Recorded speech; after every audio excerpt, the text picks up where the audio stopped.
Do you struggle with paying off your debt? I know I did. But in this video, I will give you 2 methods on how to get rid of it and tell you which one helped me get through my debt. So let's start with the debt snowball method. This method is pretty simple. You focus on paying off your smallest debt first, regardless of the interest rate.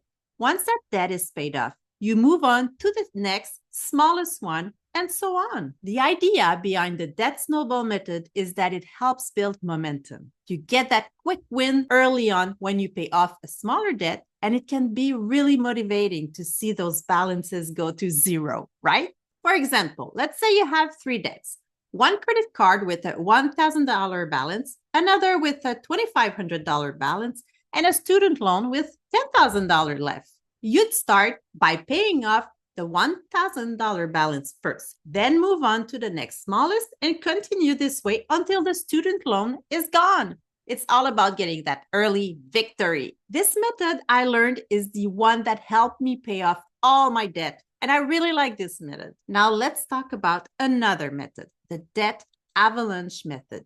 This approach is a little different. Instead of focusing on the smallest balance, you focus on paying off the debt with the highest interest rate first, no matter the balance. The idea here is to save the most money on interest in the long run. So by paying off your high interest debt first, you reduce the total amount of interest you'll pay over time. Using the same example with the 3 debts, if your $2,500 credit card has a 20% interest rate and the student loan has a 5% rate, the debt avalanche method would have you start by tackling the high interest credit card. You'd pay the minimums on your other debt while directing extra money towards that credit card.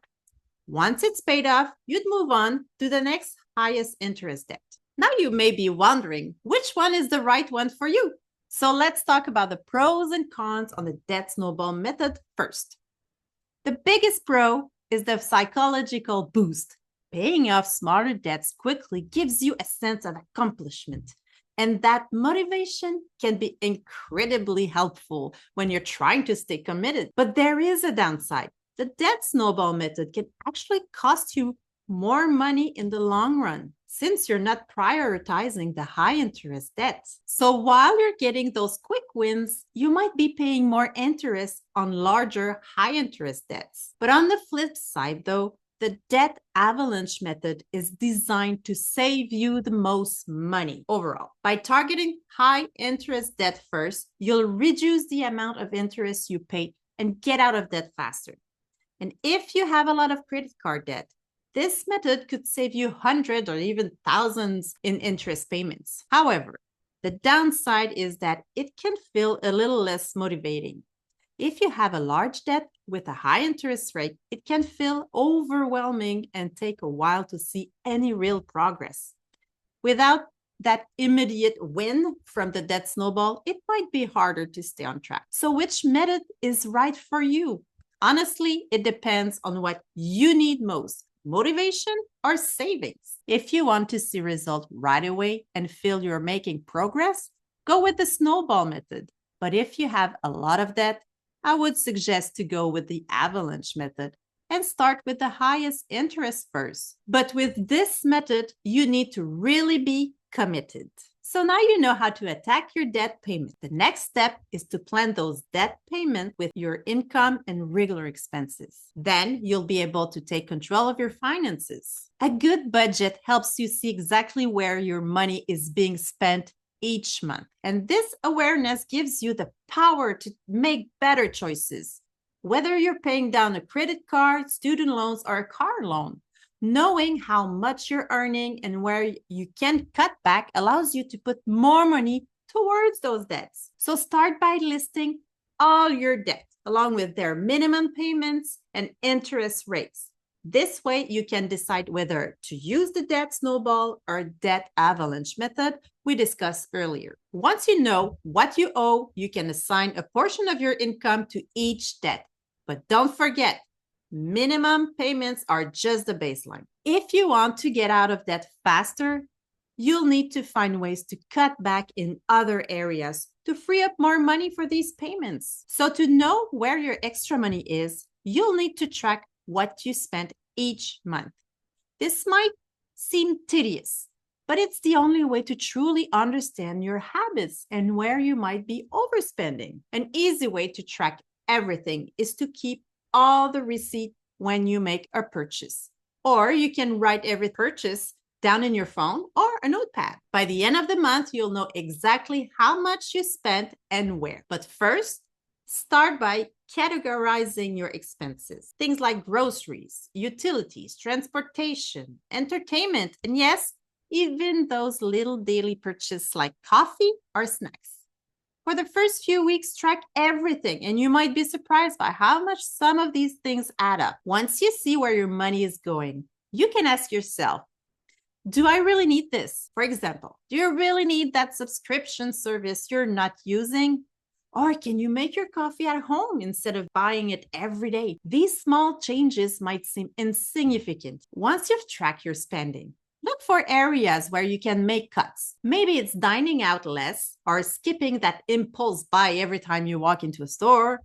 You could even consider downsizing certain expenses like switching to a more affordable cell phone plan or reducing your entertainment budget. These changes don't have to be permanent. It's just about making conscientious decisions to free up more money for your debt. The more you can cut back, the more you'll have to put towards those higher priority debts, helping you pay them off faster and save money on interest in the long run. It's one thing to create a budget, but if you're not following it, it won't do you much good.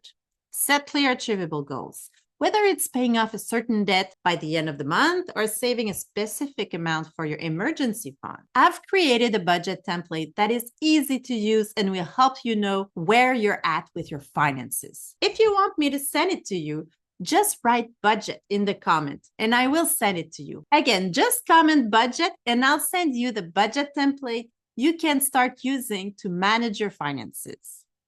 Now, picture this. You're doing great on your debt repayment plan, making consistent payments and seeing your balance shrink. Woohoo! Then out of nowhere, your car breaks down and the repair bill is $800. Without an emergency fund, what do? You might put that $800 on a credit card or take out a loan. And now instead of paying down your debt, you're back where you started. Or worse, you're adding more debt to your plate. This is where having an emergency fund comes in handy. With a small buffer of $500 or $1,000, you can handle unexpected expenses without derailing your debt repayment plan. It's like having a safety net that keeps you from falling back into the cycle of taking on more debt. You're probably thinking, all right, but how do I even start building an emergency fund while I'm paying off debt? It's totally understandable. But building an emergency fund doesn't have to take forever or derail your debt goals. Start small. Even if you can only save $50 to $100 a month at first, that's progress. The key is to prioritize it in your budget. Treat it like any other bill and make sure that money is put aside before anything else. One great tip is to automate your savings. Set up an automatic transfer to a separate saving account, even if it's just $25 or $50 a week. By making it automatic, you're less likely to spend the money. And before you know it, you'll have your emergency fund build up. You don't need to aim for thousands of dollars right away. $500 to $1,000 is a good target for an emergency fund when you're in debt repayment mode. Once you reach that goal, you can focus on your debt with a little more peace of mind. But I also told you earlier that doing a budget is super important to stay on track. I've made this video on building a budget the easy way, where I'll tell you what to put in your budget, how to track your spending, and every step to make it effortless. So watch this next video on building a budget the easy way, and I'll see you there.